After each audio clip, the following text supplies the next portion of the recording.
აუ დაგეძლავები მოვა ეხა გიორგი დაიწყებს ეს რა ჩიტები აგიკიდიათ. გაზაფხული შემოსულალე. მოვიდა. რია აუტეხავ ჩიტებს. როგორ ხართ? ჩიტებო? რა კარგი ხასიათზე, კარგიო. ძალიან მაგარი ხასიათზე ვარ, იმიტომ რომ გაზაფხულია რა. თან კაი ამინდია და დილით გამაღვიძა ესე უამრავი ჩიტის ჟღურტულმა. და კაი ხასიათზე დავდექი და ჩიტები და ეს რა ჩიტები ჩამოგიკიდია და ხო გითხარ.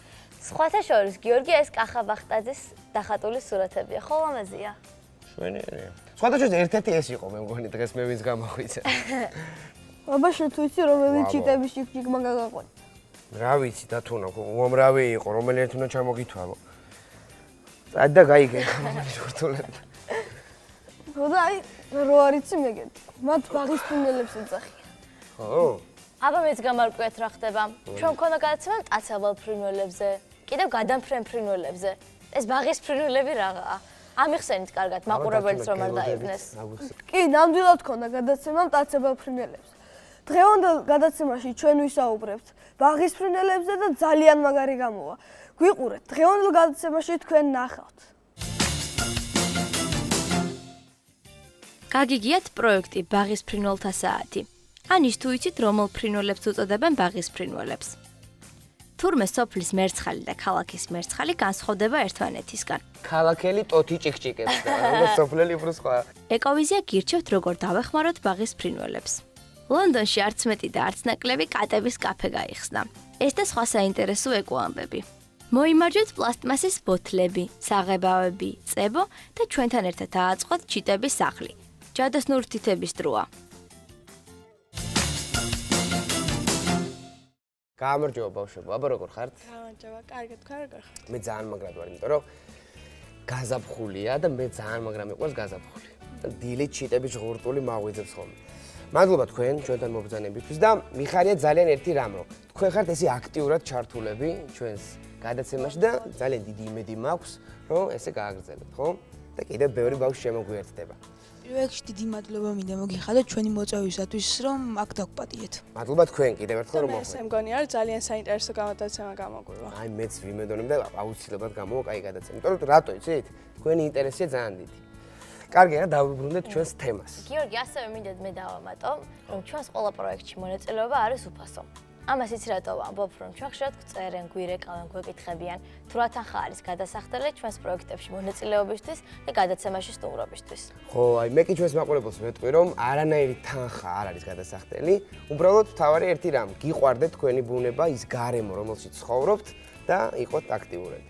ასე რომ დაგვიკავშირდით, მოგწერეთ თქვენთვის საინტერესო თემები და ჩვენ შევეცდებით რომ მოვამზადოთ გადაცემები და რაც მთავარია, თქვენთან ერთად განვახორციელოთ ძალიან ბევრი საინტერესო გარემოსდაცვითი პროექტი და აქცია. გაწევრიანდით ეკოკლუბებში. თუ თქვენ სკოლაში არ არის ეკოკლუბი, მაშინ შექმენით და იაქტიურეთ. ბავშვებო, მოდი ახლა ჩვენს მთავარ თემას დავუბრუნდეთ და დათუნა აგვიხსენი, რომელი ფრინველი ითვლება ბაღის ფრინველად. სიამოვნებით დიდი, ბაღის ფრინველები სხვადასხვა სახეობისაა. ისინი ადამიანებთან ახლოს ცხოვრობენ ქალაქებში, სოფლებში, ბაღებში და სხვადასხვა გამწვანებულ ადგილებში. ანუ შეიძლება ჩვენ ყოველდღე ხვდებით, მაგრამ ვერ ვამჩნევთ. ან უბრალოდ ყურადღებას არ ვაქცევთ მათ ჭიქჭიქს. ხო, ამიტომაც მათ უფრო ბევრი შესწავლა და ყურადღების მიქცევა შეერდება. რა თქმა უნდა, დათუნა დავამატებ ერთ საინტერესო ფაქტს, რომ ფრინველები ბავშვებო ძალიან რთულად ეკუებიან რაიმე ცვლილებას გარემოში. ამიტომ ამა თუ იმ ადგილას ფრინველის არსებობა ან არარსებობა იმ ადგილის სიჯანსაღეზე მეტყველებს. ეხლა ერთი ამ მაინტერესებს თქვენგან. ყველაზე ხშირად რომელ ფრინველს ხედავთ თქვენი ფანჯრებიდან? ტრეც. ტრეც? აბა თქვენ, როცა? მე ალბათ ჩოშიას და ძალიან საყვარლები არიან პატარები, როცა თითოეულ ნამცეთს დასდევენ ასაკენ. მე კიდე ბეღურებს. ძოლებად რო არიან ჩამწკრივებულები. სხვათა შორის დათუნა, როგორც ვიცი, ბეღურები ძალიან ერთგული ფრინველები არიან და მთელ ცხოვრებას ერთად ატარებენ. ასევე გაზაფხულის პირველი მახარობელი მერცხალი. ეხლა რაღაცას გეტყვით და არ დამიწყოთ სიცილი. იცოდით რომ არსებობდა ქალაქის მერცხალი და სოფლის მერცხალი. დათუნა, როგორ და განვასხვაოთ ქალაქის და სოფლის მერცხალი? შენ თვითონ იცი? ქალაქელი ტოთი ჭიქჭიკებს და სოფლელი უფრო სხვა.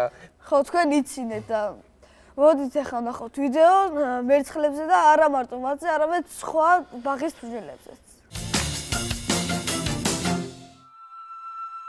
ბაღის ფრინველები ჩვენთან ახლოს ბაღებსა და სკვერებში ბინადრობენ. თუმცა მათ ხშირად ვერ ვამჩნევთ. ქალაქის და სოფლის მერცხლები ბაღის ფრინველებს მიაკუთვნებიან. მათ შორის განსხვავება ისაა, რომ სოფლის მერცხალს გრძელი, ღრმა დამოკვეთილი კუდი აქვს. მისი სხეულის ქვედა ნაწილი კრემისფერია, კუდის ქვეშ კი თეთრი ლაქები აქვს. ქალაქის მერცხალი სოფლის მერცხალთან შედარებით მომცრო ზომისაა და მისი კუდი ნაკლებად არის ამოკვეთილი. ყველასთვის კარგად ნაცნობი გუგული კი იმითაა ცნობილი, რომ საკუთარ ბუდეს არ აშენებს და კვერცხებს სხვა ფრინველების ბუდეებში დებს. ფრენისას მიმინოსა აკავს, თუმცა მისგან განსხვავებით უფრო წვეტიანი ფრთები აქვს. ოფოფი ადვილი გამოსაცნობია, გრძელი მოხრილი ნისკარტითა და თავზე არსებული ქოჩრით, რომელიც უმეტესად დაკეცილი აქვს. მას მკვეთრი შეფერილობა ახასიათებს, თუმცა აფრენამდე საკმაოდ ახლო მანძილზეც კი შეუმჩნეველი რჩება. საქართველოში ყორნისებრ ფრინველებს შორის ყველაზე ფართოდ გავრცელებული სახეობა რუხი ყვავია. მისი ბუმბულის უმეტესი ნაწილი რუხია, თავი, მკერდი, ფრთები და კუდი კი შავი.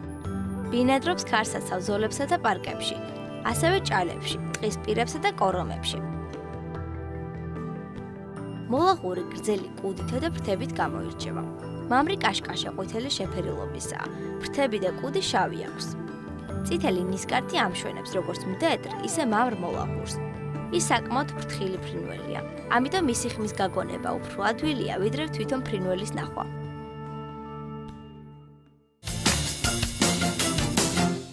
ბავშვებო, მე მგონი, კარგად გავიგეთ, არა, რომელი სახეობები მიეკუთვნებიან ბაღის ფრინველებს. აბა რას გვეუბნები? მე გავიგე რითი განსხვავდება სოფლის მერცხალი და ქალაქის მერცხალი ერთმანეთისაგან. მე ვიცოდი რომ გუგული იყო ბაღის ფრინველი, თუმცა არ ვიცოდი რომ იგი სხვის ბუდეში დებდა თავის კვერცხს და არ აკეთებდა თავის ბუდეს. ოფოფი ნამდვილად არ ვიცოდი თუ ბაღის ფრინველებს მიეკუთვნებოდა, ჩემს ძალიან ახალი ინფორმაცია იყო ეს და ნამდვილად საინტერესო.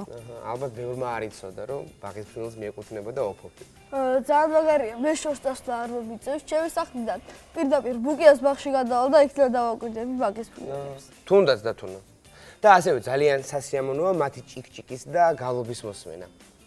და თუ თქვენ ხშირად დააკვირდებით ბაღის ფრინველებს, მალე მათ ამოცნობას ჭიქჭიკითაც შეძლებთ.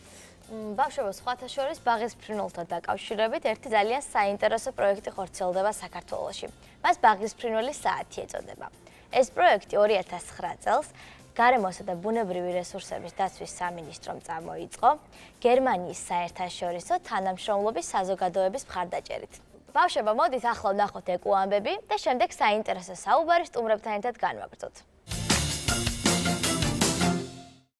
გონსალო დი კარვალიოს ქუჩა ბრაზილიაში, ქალაქ პორტუ ალეგრიში მდებარეობს. მას ბრაზილიელები მსოფლიოს ყველაზე ლამაზ ქუჩას უწოდებენ. ის იმით არის გამორჩეული, რომ აქ უამრავი ხეა დარგული, რომელიც ქალაქის ცენტრში ულამაზეს მწვანე ხეივანს ქმნის და ერთი შეხედვით გაუვალ ჯუნგლებს მოგაგონებთ. ლონდონში არც მეტი და არც ნაკლები კატების კაფე გაიხსნა. კაფეში მისული სტუმრების განწყობაზე ულამაზესი ფისუნიები ზრუნავენ, რომლებიც ლონდონის თავშესაფრიდან აიყვანეს. კაფე მალევე გახდა პოპულარული და იქ მოსახვედრად ადგილების წინასწარ დაჯავშნაა საჭირო.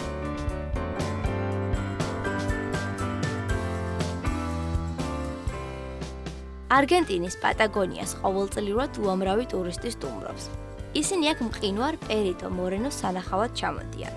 წარმოიდგინეთ, რომ ეს არის ყინულის დიდი მასივი, რომლის ფართობი დაახლოებით 250 კვადრატული კილომეტრია, ხოლო საშუალო სიმაღლე კი 60 მეტრი. ყინული მოძრაობს და ხშირად ტბის სანაპიროსაც უახლოვდება, თუმცა ძალიან ადვილად დნება და ამიტომ უკვე 90 წელია, რაც პერიტო მორენოს მდებარეობა არ შეუცვლია. სახელი მყინვარს არგენტინელი მკვლევარის ფრანცისკო მორენოს პატივსაცემად ეწოდა, რომელმაც ეს ადგილი მე-19 საუკუნეში შეისწავლა. ესასტუმრო კენიაში, ნაირობიდან 19 კილომეტრში მდებარეობს. მას გარშემო ტყე აკრავს, სადაც ჟირაფების ჯოგები ცხოვრობენ. სასტუმრო სტუმრები მთელ დღეს ჟირაფებთან ერთად ატარებენ და ამ ეგზოტიკური ცხოველების კვებაზე ზრუნავენ. რაც მთავარია, ამისთვის არ არის საჭირო სასტუმროს დატოვება, რადგან შენობას დიდი ფანჯრები აქვს, საიდანაც ცხოველები სასტუმროში ხვდებიან.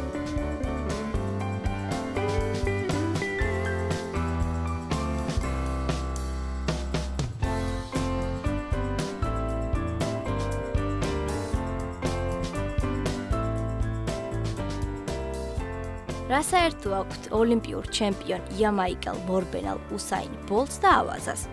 საერთო ისაა, რომ ორივე მათგანი ძალიან სწრაფია.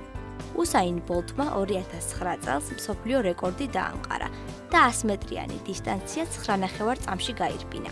ცინცინატის ზოოპარკში მობინადრე ავაზა სარამ კი იგივე მანძილი დაახლოებით 6 წამში დაფარა. როგორც ხედავთ, ცნობილი სპორტსმენი მტაცებელ ცხოველს სისწრაფეში ბევრით არ ჩამოუვარდება. ამიტომ მას ზედმეტსახელად ავაზას უწოდებენ.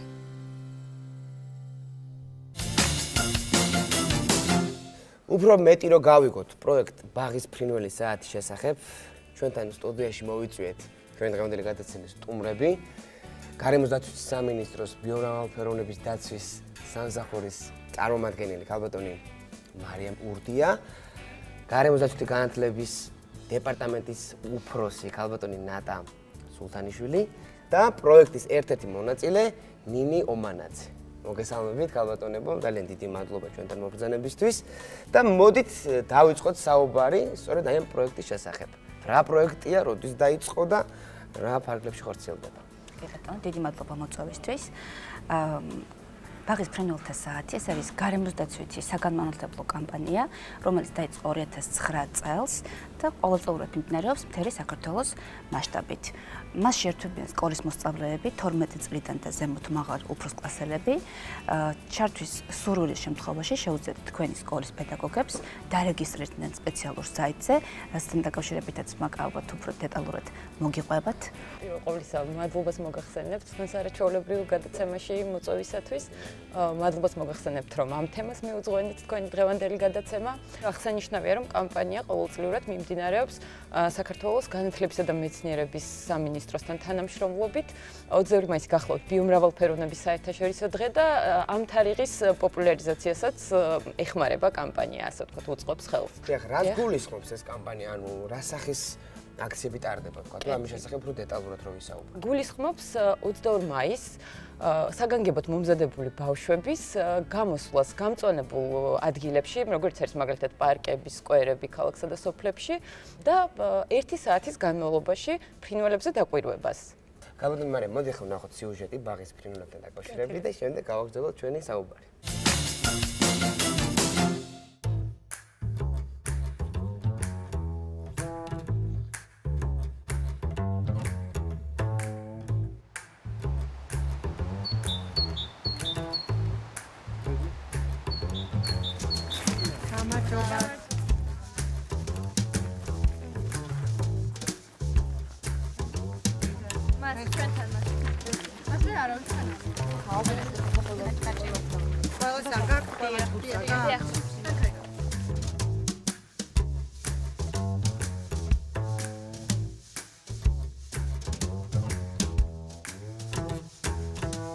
ჩვენ ახლა თბილისის ერთ-ერთ პარკში ვიმყოფებით, სადაც საგანმანათლებლო პროექტის ბაღის ფრინველთა საათის ფარგლებში ავღრიცხავთ და დავაკვირდებით ბაღის ფრინველებს.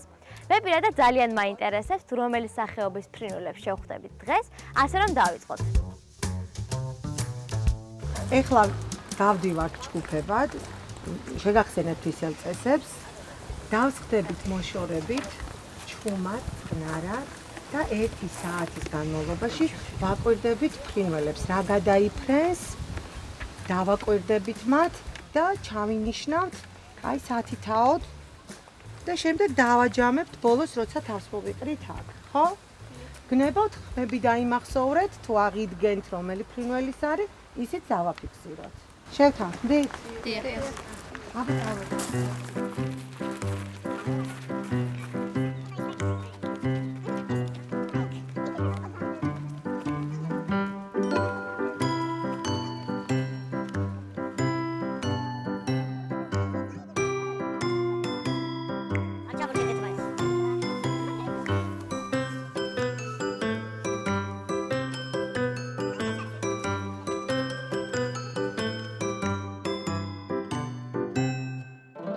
მოდი საათი დავიმუშავე, კაცო.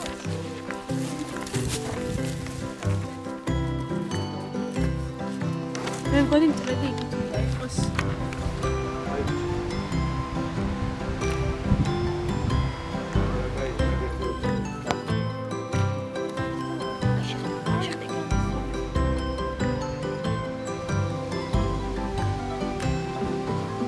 ჭიჭივა. ბავშვები აკვირდებიან ფრინველებს, ახლა მეც მივალ და გავესაუბრები მათ. როგორ ხართ ბავშვებო? დიდხანს არ დაგაყოვნეთ, რამოდენიმე შეკითხვა მინდა დაგისვათ. რომელი სახეობები აღრიცხეთ, რაც აქ იმყოფებით? საერთოდ ბევრი ფრინველი ვნახეთ და იყო ჭრელიკოდალა, დიდი წივწივა, ისა ქვია, მერცხალი, კაჭკაჭი, ჩხიკვი და ყველაზე მეტი რომ ჯერჯერობით ყველაზე მეტი იყო შაშვი. ჩვენ აღვნიშნეთ ძალიან ბევრი ფრინველი, დიდი წივწივა, წიწკანაც, მერცხლებიც, სახლის ბეღურაც აღვნიშნეთ. კაჭკაჭი იყო ძალიან ბევრი და რუხი ყვავი ასევე და კაჭკაჭი ბევრი დაფრინველდა და ადვილი გასარკვევი იყო და წიწკანა და დიდი წივწივა ხმის მიხედვით გავარჩიეთ ჩვენ. ასევე ჩვენ ვნახეთ კაჭკაჭის ბუდე და იქ იყო ბარტყები. არ გვინახავს გვრიტი, მართალია ძალიან ლამაზი არის. ასევე არ გვინახავს გუგული, ოფოფი. რით განასხვავებთ ხოლმე ერთმანეთსგან სხვადასხვა სახეობებს? სასწრაფოები მრავალი რამით გამოირჩევიან, ზომთაც და ფერითაც, მაგრამ შავი შაშვი არის, მთლიანად შავი, იმდოხია შავი შაშვი და ეს კარტი აქვს დაფლოსმერი. წკინა არის აი პატარა უფრო მცირე და აქვს ყვითელი გული და თეთრი ლოყები, მაგრამ დიდ წივწივას აქვს ყვითელი ლოყები და ყელი აქვს შავი, სუნთლიანად და ამით განვასხვავებთ მათ. ძირითადად ვიზუალია, ფერებით ვასხვავებთ ხოლმე და გარეგნობით. ისა ხმებითაც შეგვიძლია რომ ამოვიცნათ. ძირითადად ახლა ეს ფრინველები გამოარჩიეთ თავიანთი ფერით. თუმცა ხმითაც შეიძლება გამოვარჩიოთ, მაგალითად გუგული. რამდენად მოგწონთ ეს პროექტი? ეს პროექტი ძალიან მომწონს, რადგან არის საინტერესო. უამრავი ფრინველი გავიცანი ისეთი, რომელიც აქამდე ჩვენთვის უცნობი იყო. ძალიან სახალისოა ეს პროექტი და ჩვენ გვაქვს ფრინველებთან დიდი კონტაქტი. ნამდვილად ჩვენს გავერთეთ მოგვეწონა და ძალიან კარგი იყო. ამ პროექტმა ჩვენ საშუალება მოგცა, რომ ჩვენი ბუნება შეგვესწავლა უფრო კარგად. მაგალითად, ჩვენ შევისწავლეთ ისეთი ფრინველები, რომლისთაც ჩვენ წარმოდგენაც კი არ ჰქონდათ. ყველას მოუწოდებ, რომ მონაწილეობა მიიღონ ასეთ პროექტებში. ჩვენს თანატოლებსაც მოუწოდეთ, რომ მსგავს ღონისძიებებშიც მათ მიიღონ მონაწილეობა, რადგან ეს ძალიან საინტერესოა.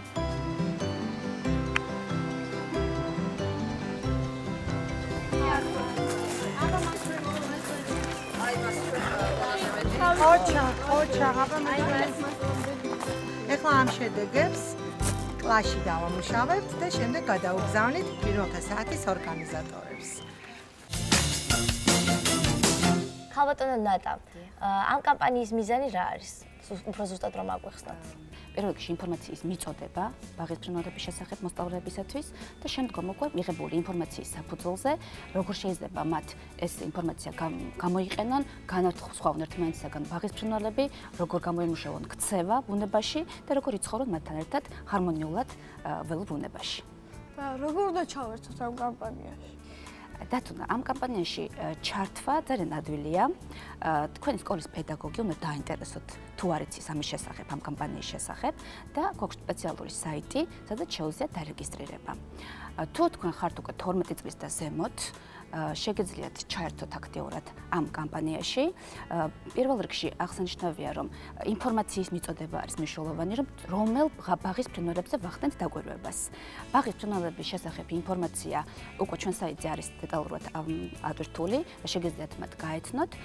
შემდგომ ხდება უკვე ბუნებაში გასვლა, თქვენთან ახლოსადმე თუ არის ბაღის სკვერი, შეგეძლიათ გახვიდეთ და დააკვირდეთ ფრინველებს. 2009 წლიდან დღემდე რამდენი სკოლაა ჩართული ამ პროექტში და რამდენად აქტიურად მუშაობენ ისინი? 2009 წლიდან დღემდე დაახლოებით 700 სკოლაა უკვე ჩართული მთელი საქართველოს მასშტაბით და ჩვენ ვფიქრობთ, რომ წელს მათი რიცხვი უფრო გაიზრდება. და თუ გაინტერესებთ მოსწავლეების რაოდენობას, დაახლოებით 7000-მდე მოსწავლე ჩაერთო უკვე წელვადერი მონაცემით, ეს როდესაც დავეთვალეთ და შევაჯამეთ. მაინტერესებს 22 მაისთან დაკავშირებით, რომელსაც იმართება ფრინველების დაკვირვება. მასწავლებლები აი ამ დღისთვის გადიან ტრენინგებს, რომ მოამზადოთ მოსწავლეები თუ არა. შარშანდელი წლის ჩათვლით აპრილ-მაისის განმავლობაში სპეციალური ტრენინგები უტარდებოდათ მასწავლებლებს მთელი საქართველოს მასშტაბით, როგორც თბილისში, ასევე რეგიონებში.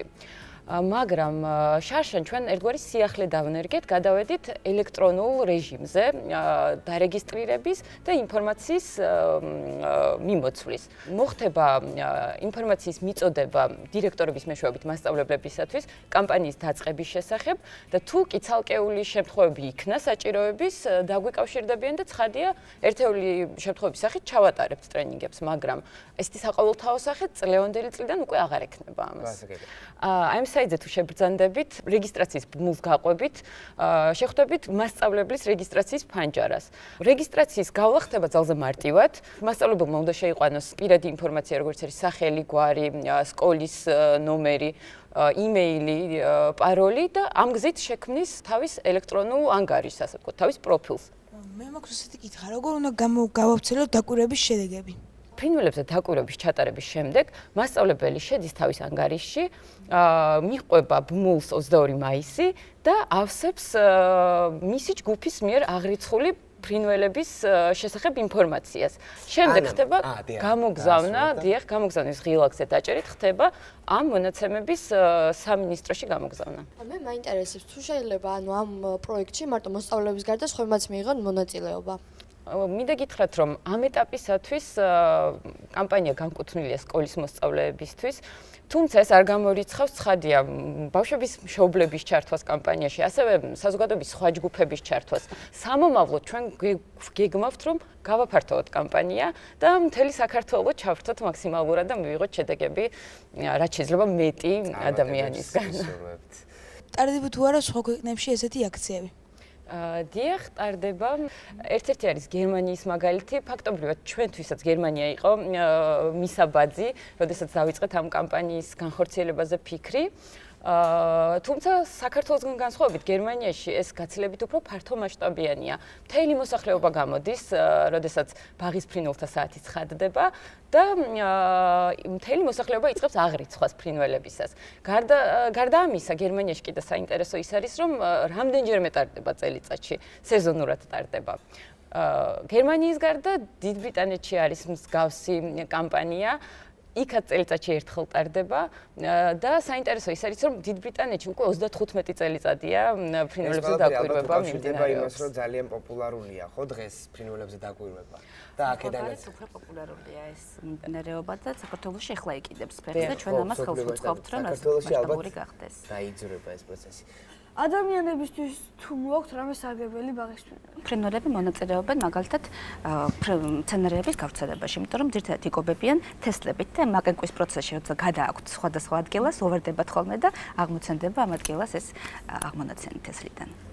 მოდით ახლა უშუალოდ პროექტის აქტიურ მონაწილეს გავესაუბროთ და ვკითხოთ, ნინი, რა გითხარით, რატომ არის შენთვის მნიშვნელოვანი ეს პროექტი, აი რამ გაგიჩინა სურვილი, რომ მონაწილეობა მიიღო? ეს პროგრამა ჩემთვის ძალიან მნიშვნელოვანია, რადგანაც ამ პროგრამამ დიდი ინფორმაცია მომაწოდა იმ ფრინველებზე, რომლების შესახებ, რა თქმა უნდა, არაფერი არ ვიცოდი. დღესდღეობით ბავშვებმა თითქმის არ იციან ისეთი ფრინველების შესახებ, რომელიც საქართველოში ბინადრობენ. რაც შეეხება იმას, თუ როგორ გავიგე ამ პროგრამის შესახებ, ამ პროგრამის შესახებ ინფორმაცია მოვიდა სკოლაში, ჩვენმა ბიოლოგიის მასწავლებელმა მაკა გაგნიძემ მოგვაწოდა ინფორმაცია. კლასს დაყო ჯგუფებად, თითოეული ჯგუფი წავედით თბილისის სხვადასხვა უბანში და დავათვალიერეთ სხვადასხვა შეფერილობის და სხვადასხვა სახეობის ფრინველები. მიღებული ინფორმაცია მივიტანეთ კლასში, განვიხილეთ და მივიღეთ დიდი ცოდნა. როგორ უნდა შევუწყოთ ჩვენ ხელი ამ პროექტის გავრცელებას უფრო ფართოდ? თქვენ უნდა დაინტერესოთ თქვენი მასწავლებლები, თქვენი თანატოლები, თქვენი ახლობლები, რომ ეს არის ძალიან საინტერესო პროექტი, კამპანია, რომელშიც შეუძლია ყველას ჩაერთოს, თუ არის მით უმეტეს სკოლის მოსწავლე 12 წლიდან ზემოთ. ეს არის აბსოლუტურად ნებასრულზე დამოკიდებული და ეს არ არის ძალდატანებითი, მაგრამ მასწავლებლისთვის ეს არის ძალიან კარგი, რომ გაახალისოს, გამრავალფეროვნობს მთელი სწავლების პროცესი და მოსწავლეები ჩაერთოს რაღაცა საინტერესო პროექტებში და არა მხოლოდ თეორიული ცოდნა მიაწოდოს, არამედ ბუნებაში გაიყვანოს და გარკვეული უნარჩვევებიც შეესწავლოს. ამ ბაღის ფრინველის საათში არის თუ არა რამე დაჯილდოებები ან შეჯიბრებები ან ექსკურსიების დასრულები, ასე ვთქვათ. ბავშვების მოტივირებისთვის. შედეგების გამოგზავნის და შედეგების გადამუშავებისა და წარდგენის შემდეგ სერტიფიკატები ურიგდებათ მასწავლებლებს. ერთ-ერთი ყველაზე მთავარი მაინც ალბათ ის არის, რომ ამით ბავშვი ინვითარებს დაკვირვების უნარს. ხო? კი, დაკვირვების უნარს და იწევს გარკვეულ უნარ-ჩვევებს. და როგორც უკვე აღნიშნა, ეს კამპანია მიმდინარეობს გარემოსდაცვითი დაცვის სამინისტროსა და საქართველოს განათლებისა და მეცნიერების სამინისტროს მხარდაჭერით. და ჩვენ ვფიქრობთ, რომ უკვე წელს შევტანოთ რაღაცა ცვლილებები, სიახლეები, აი თუნდაც მონაწილე პედაგოგებს, მასწავლებლებს წამახალისებელი ფორმით რაღაცა შევიმუშავოთ და კონდეთ მათ იმის мотиваცია, რომ მომავალშიც გააგრძელონ აღნიშნულ კამპანიაში ჩართულობა და ჩართონ რაც შეიძლება მეტი მოსწავლე. მე ვფიქრობ, რომ დიდი ინტერესი იქნება ჩვენ საზოგადოებაში ამ თემასთან დაკავშირებით და მოდი ახლა ვნახოთ ჯადოსნური თითები და შემდეგ დავუბრუნდეთ ჩვენს თემას. დღეს ჩვენ ნარჩენებისგან ჩიტების სახლს ავაწყობთ. ამისთვის დაგვრჩება 2 ცალი პლასტმასის ბოთლი, საღებავები, ფუნჯი, თოკიან ძველი სონარი, დანა, მაკრატელი და ცხელი წებო. ავიღოთ პლასტმასის დიდი ბოთლი. შუაში დანით გავჭრათ და შემდეგ მაკრატლით ამოვჭრათ. აი ასე.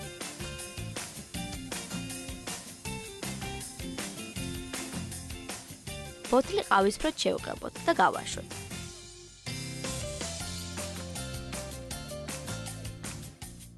დროა მეორე ბოთლით შევღებოთ და გავაშვოთ. ახლა დიდ ბოთლს თავზე მოვაბათ თოკი ან ძველი ზონარი და თავსახური გავუკეთოთ. შემდეგ თავსახურით შევღებოთ.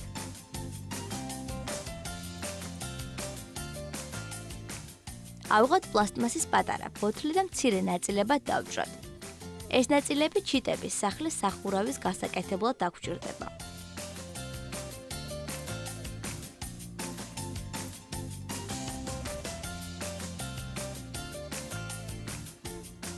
დროა სახურავის გაკეთება დავიწყოთ. ავიღოთ ცხელი წებო და გამოჭრილი ნაწილები ბოთლს ზემოდან რიგრიგობით დავაძებოთ. აი ასე.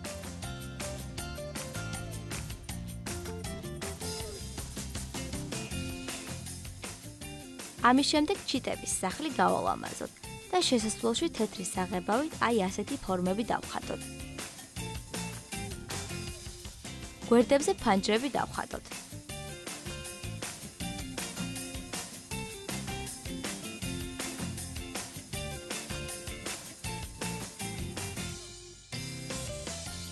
თეთრი საღებავის სახლის სახურავსაც გადაუსვათ. ფარდები კი მწვანე საღებავით შევღებოთ. ჩვენი ჩიტის სახლი მზად არის. ახლა შეგვიძლია სახლი ეზოში ხეზე ჩამოვკიდოთ და ფრინველების მოსვლას დაველოდოთ. და ბოლოს შეგახსენებთ, რომ თუ სახლში ნარჩენები დაგიგროვდათ, ნუ იჩქარებთ გადაყრას. დაამზადეთ მათგან ახალი ნივთები და დაეხმარეთ გარემოს. მოდით აღნიშნოთ, რომ 22 მაისის ბიომრავალფეროვნების დაცვის საერთაშორისო დღისადმი იმართება ეს კამპანია, მაგრამ ხომ შეიძლება 22 მაისს ამით არ შეგვიწყოს ხელი და ვერ გავიდეთ ბუნებაში და ვერ დავაკვირდეთ. ამიტომ 22 მაისის კვირაში ნებისმიერი დღე მისაღებია, რომ გახვიდეთ და შესაძლებლობა გქონდეთ დააკვირდეთ ბაღის ფრინველებს. მოდით ახლა ვნახოთ ეკოვიზიის რჩევები. იმედი მაქვს გავითვალისწინებთ. ფრინველების არსებობისთვის მნიშვნელოვანია მცენარეები. ამიტომ ბაღში მოაწყვეთ შესაბამისი გარემო, რომ ჩიტებმა ყვავილების თესლით გამოყვება შეძლონ. ფრინველებს ჭირდება წყალი დასალევად და დასაბარად. ამიტომ ბაღში დადგით ძველი ჭურჭელი ან გააკეთეთ ჩაღრმავებული ადგილი, რომელშიც წყალი დაგუგდება. ბაღში ან აივანზე ფრინველებისთვის მოაწყვეთ საკვებურები. საკვებურებზე შეგიძლიათ დაყაროთ მარცვლეული, გამომშრალი ხილი და ბზესუმზირა. ფრინველების სახლის დასამონტაჟებლად საუკეთესო დრო შემოდგომაა. ამ დროს თქვენი ჩიტების სახლი ფრინველების გარეშე არ დარჩება. ფრინველების საბუდარი ყუთი შეგიძლიათ დაამაგროთ ხეზე, ბოძზე ან სახლის კედელზე. არ დაამაგროთ საბუდარი ყუთები ერთმანეთთან ძალიან ახლოს, რადგან ფრინველებს ჭირდებათ საბინადრო ტერიტორია, რომელსაც სხვას არ გაუყოფენ. ფრინველების სახლი გარეცხეთ მდუღარე წყლით, რათა განადგურდნენ პარაზიტები. ნუ დაასუფთავეთ ჩიტების სახლს იმ შემთხვევაში, როცა შიგნით ფრინველებია. დასუფთავების დროს არ გამოიყენოთ მწერების დასახოცი ქიმიური საშუალებები. იმისთვის, რომ ჩიტების სახლში მტაცებლებმა ვერ შეაღწიონ, გააკეთეთ ხელოვნური ბარიერები. მაგალითად, შესასვლელში დაამაგრეთ ლითონის ფირფიტა ან ეკლიანი მავთული. მოდი ახლა ჩვენ ტრადიციულ შეჯამებას მივმართოთ, ეთქვი რეზიუმე გავუკეთოთ გადაცემას. მინდა ვისარგებლო თქვენი ეთერით და გახსნილად გამოვაცხადო ბაღის ფრინველთა საათი 2014. მოვუწოდო მასწავლებლებს, რომლებიც უკვე ჩართულები არიან ამ 5 წლის მანძილზე კამპანიაში, წელსაც გააქტიურდნენ და მოვუწოდო რაც თავარი ახალ მასწავლებლებს შემოგვიერთდნენ. გარემოსდაცვითი განათლება ძალიან მნიშვნელოვანია. პირველ რიგში იმისათვის, რომ მიიღოს საზოგადოებამ ცოდნა, რამდენად მნიშვნელოვანი არის ეს გარემოსდაცვითი ინფორმაციის შესახებ. ინფორმაციის მიღება, რომ დაახარისხოთ ადეკვატურად შეძლოთ შემდგომ გაწყვეტილების მიღების პროცესში ჩართვა და შესაბამისად თქვენს მიერ არჩეულ პროექტებში, კამპანიებში თუ ღონისძიებებში მონაწილეობის მიღება. სანამ დაგემშვიდობებით, აქვე მინდა დავამატო, რომ არასამთავრობო ორგანიზაცია Ecovision-მა პროექტ დავასუფთავოთ საქართველოს ფარგლებში გამოსცა ახალგაზრდა პოეტის და მხატვრის ქეთი კალაძის მოთხრობების და ლექსების კრებული, რომელიც არის აბსოლუტურად უფასო და მე თვითონ თქვენგან გადმოვცემ აი ამ საინტერესო პოეზიას და მოთხრობას, რომლებიც ეძღვნება გარემოს დაცვას. ძალიან დიდი მადლობა. თვითონ თქვენგან გადაცემა ეს გამომართვი ჩვენც გვაქვს თქვენთვის საჩუქრები, როგორც მივხვდეთ, ძალიან გიყვართ ფრინველები და სწორედ ეს სახელმძღვანელო ფრინველების მოყვარულთა სახელმძღვანელო ქვია. აქ არის ძალიან ბევრი საინტერესო ინფორმაცია და რაც თავარია რეკომენდაციები, როგორ უნდა მოუვაროთ ბაღის ფრინველებს და ამას დაგირიგებთ საჩუქრად და კიდევ გვაქვს პატარა სანიშნები და სტიკერები თქვენთვის. ძალიან კარგი. ჩვენ კი დაგემშვიდობებით მომავალ შაბათამდე მორიგი საინტერესო თემები გელოდებათ წინ. ასე რომ გვიყურეთ.